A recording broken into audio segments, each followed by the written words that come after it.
그럼 지금부터 질의응답을 진행하도록 하겠습니다. 그 6.27 대책 때는 수도권 주담대를 6억 원으로 일괄적으로 막았는데 이번에 시가별로 차등화했는데 이 시가별로 차등화를 통해서 얻을 수 있는 효과가 뭐라고 보시는지 궁금합니다. 대출 한도를 6억 원, 그 다음에 4억 원, 2억 원 이렇게 점차적으로 강화하는 이유에 대해서 물어보신 것으로 이해를 하는데요. 기본적으로 저희는 대출 한도를 규정함에 있어서 기본적으로는 시장 상황과 그때그때의 대출이 주택 구입에 어느 정도 활용되는지를 보고 적절한 규제 수준을 선제적인 접근 원칙 하에 정해 나가고 있습니다. 돌이켜보면 6월 27일 대책을 할 때의 그 부동산 시장 상황을 보면 여러 가지 상승 요인이 있었는데 그중에 대출 수요 측면에서 보면 금년 상반기에 대출이 늘어나고 있던 상황이었습니다. 그렇기 때문에 좀 선제적으로 시장 안정을 위해서 예전에는 없던 6억 원 대출 한도를 설정을 해서 시장을 좀 안정시키고자 했고, 그리고 대출이 이용되는 규모도 줄이고자 했던 것입니다. 그런 부분에 일정 효과가 분명하게 있었고요. 그런 대출 절대적인 규모가 증가 추세가 상당 부분 둔화되었습니다. 그런데 그럼 지금 이번에 왜 다시 4억 원, 2억 원의 한도 규제를 추가하게 되느냐라는 측면에서 보면 최근에 또 주택가격 상승 추이 분포를 보아야 하는 상황입니다.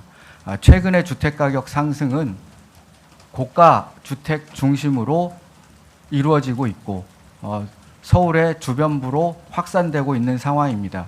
그러니까 그런 부분에 있어서 대출을 이용한 주택 구입 수요를 조금이라도 더 촘촘하게 관리하기 위해서는 고가 주택 중심으로 가격이 상승하고 있는 만큼 고가 주택을 타겟으로 한 대출 한도를 규정하는 것이 적정하다고 판단한 것입니다. 이상입니다.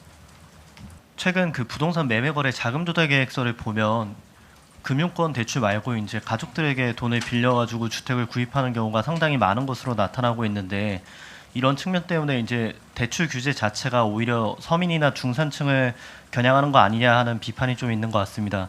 그리고 추가적으로 이런 대출 규제를 통해서 과연 인기 선호 지역의 집값을 잡는 것이 실효성이 있냐 하는 지적도 있는 것 같은데요. 가족 대출을 규제할 수 없는 상황에서 지금의 대출 규제가 어떤 실효적 효과를 가질 수 있다고 보시는지 말씀 부탁드립니다. 이 부분도 결국은 또 대출 규제에 관한 질문이신 걸로 보는데요. 저희가 이번 규제를 살펴보시면 15억 원 이하의 주택을 구입하는 분들에 대한 대출 한도 규제는 적용되지 않습니다. 그러니까 결국 저희가 서민 중산층의 주택 금융을 이용한 주택 구입에 있어서는 불편함을 주지 않겠다는 기본 정신이 깔려 있는 것이고요.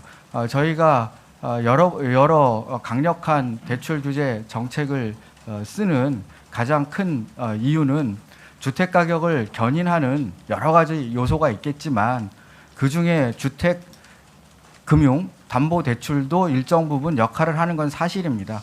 이를 통해서 적어도 수요 측면에 그리고 수요를 구성하는 중에 대출 측면에 이런 것들이 주택 가격을 과하게 끌고 가는 상황은 좀 막아야 되겠다, 그런 관점이고요.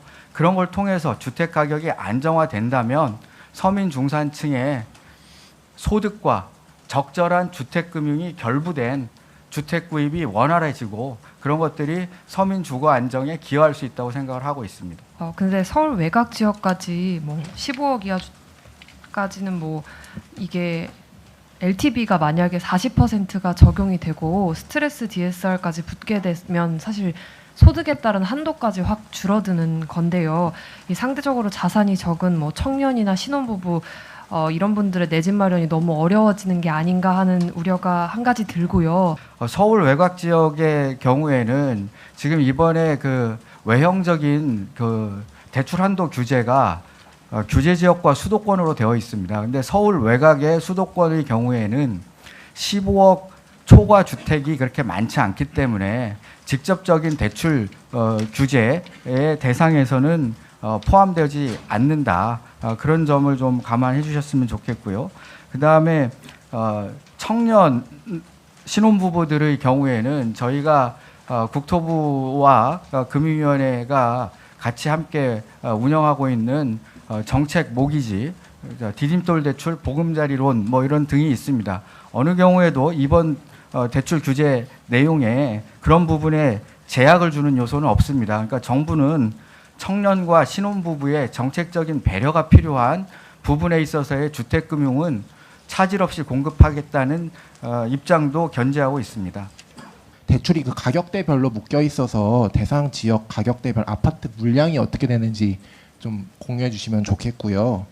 통계에 관해서 이제 여쭤보셨는데 이 정부가 이 가격대별 그 주택 숫자 혹은 그 가격 대출 금액별 그 주택 숫자에 대해서 실시간으로 체크하기가 어렵습니다. 주지하시는 것처럼 주택 가격은 일주일 사이에도 이렇게 변화하고 있지 않습니까? 그렇기 때문에 그걸 현재 기준으로 말씀드리기는 좀 어려움이 있습니다.